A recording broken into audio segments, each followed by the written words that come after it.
Good morning, guys. Welcome back to our last class during this week. Today we are gonna see on Unit 8, page 87, the section about vocabulary, alternatives to say and tell. So before starting this class, remember you need your book on page 87, as well as if you are going to fill in or complete the exercises, you have to do it with your pencil. So having this in mind, let's start. Address your attention to exercise 6, where we have different alternatives for instead of using say and tell, we can use these other options. So we have confess, announce, admit, wonder, advise, apologize, suggest, blame, deny, recommend, refuse, confirm, offer, explain, agree, insist, and promise. So, as I told, we don't need to say all the time the verb say and tell. She said, or he told me. No, we have another alternative like, oh, he confessed his secret. So we are using another word. Or he apologized because of what he did to me. So that's another alternative. Instead of saying, oh, he said that he apologized or he was sorry about. So we have these other alternatives. So our vocabulary and the way we speak English sounds with another level. Remember that the level you are having right now, it's upper intermediate. So you're reaching the advanced level, but it's needed for you to make an effort in use more vocabulary. Don't stay only with the say and tell. You need to expand your vocabulary. So that's why this lesson is really important. So let's start. In the first picture, we can see a mom that is really angry, or I would say she's furious. And then she said, "You left the tap running." And the little kid said, "It wasn't me." So what verbs would you use instead of say and tell in this case? Yes, she's blaming him and he is denying the action, of course. Let's continue with the next one. In the number 3, of course, it says, the 2042 train to Toronto has been cancelled. And the verb we can use here is that it was announced that the train to Toronto has been cancelled, of course. In the next exercise, we have here this little crazy girl trying to drive a bike or motorbike, and then it says, "I would try a less powerful bike if I were you," she advised, of course. And another word we would use is suggested. Number 4, and finally we have this, "I'll pay for lunch," and the other girl says, "No, let me pay." So the first one offered to pay the lunch. Second one refused. So as you can see, we have different words for different situations and they fit perfectly. So try to use these others. We couldn't use all of them here, but they are pretty easy. You know what it means: confess, promise, insist, admit, agree, wonder, explain, apologize, confirm, and recommend. So try to give examples with that, or try to think about them. How would you express other ideas? And let's continue with this exercise, which is going to be a little bit interesting, and you have to pay attention to the instructions to this. So this is a listening, and since the exams are coming soon, guys, you have to be checking on your participation on Facebook. Most of you are being updated with that, and I congratulate you for it.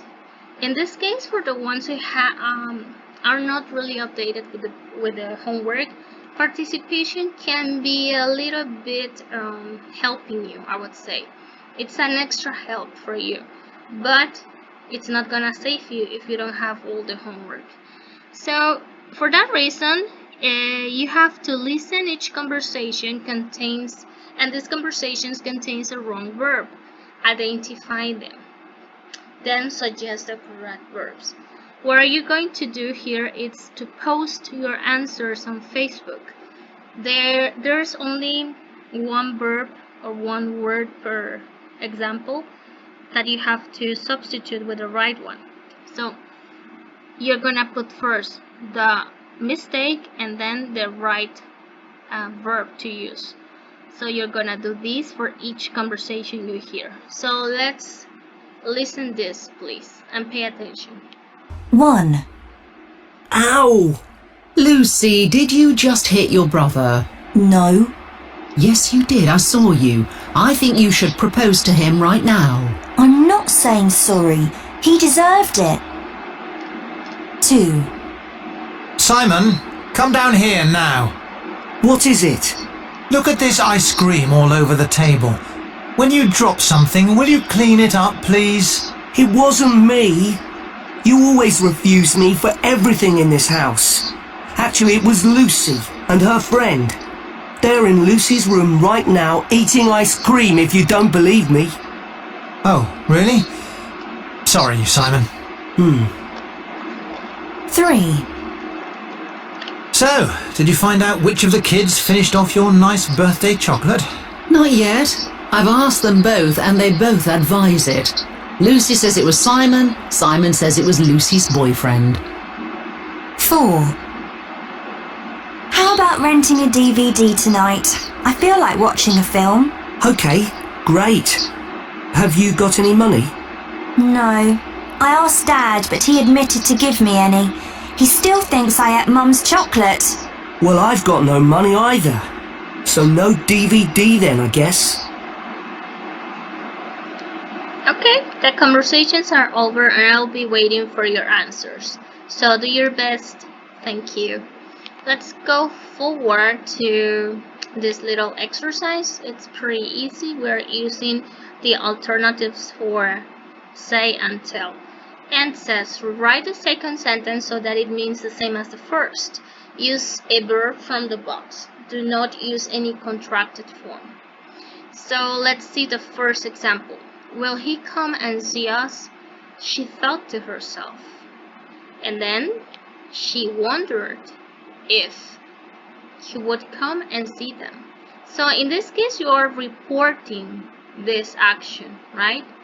So she used in this case thought to herself, so was something in her, inside her, and this corresponds to wonder.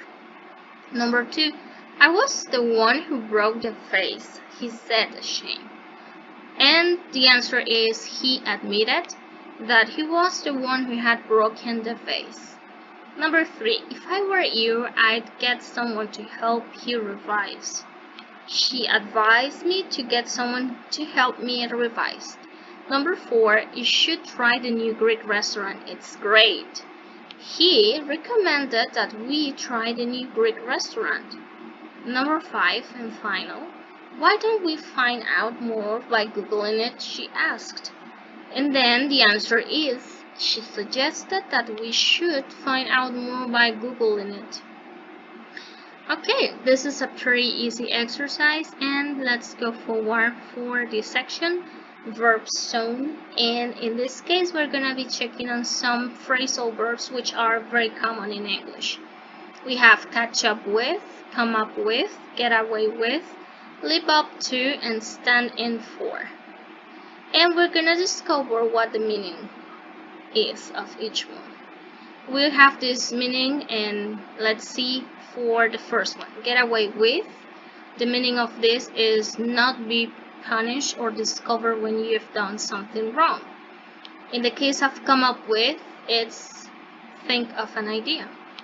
Catch up with, get up to date with something. Stand in for, replace someone in a play, film, etc.